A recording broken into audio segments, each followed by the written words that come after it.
అమ్మా నీకు ఒంట్లో బాగాలేదు కదా, పడుకో, నేను అన్నీ చూసుకొని పడుకుంటానులే.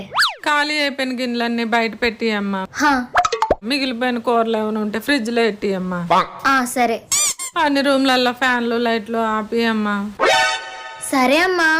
అన్నట్టు గ్యాస్ కూడా కట్టి అమ్మా, మర్చిపోకు. బయట గేటుకి తాళం వేసి. అబ్బా ఎందుకమ్మా నీకు అంత ఆతన? బాగోలేనప్పుడైనా ప్రశాంతంగా పడుకోవచ్చు కదా. నా జీవితానికి అంతోటి అదృష్టం ఒకటి ఉందా? మీకు చెప్పినా గోళ్ళకి చెప్పినా ఒకటే. ఎంత బాగోకపోయినా నా పాట అంతా నేనే చేసుకోవాలి కదా. అబ్బా ఇప్పుడు ఎవరు చేయట్లేదు, నువ్వు చెప్పిన ప్రతిసారి చేస్తున్నాను కదా.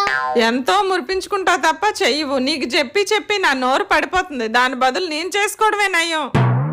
చేసుకో అయితే. అదిగో చేసుకోమంటుంది. ఒక్క పూట బాగోకపోతే నాకు చేసి పెట్టే వాళ్ళే లేరా? ఇప్పుడే పట్టించుకోకపోతే రేపు పొద్దున్న మొగుడింటికి వెళ్ళాక నా పరిస్థితి ఏంటి దేవుడా? అమ్మను మించి దైవం ఉన్నదా?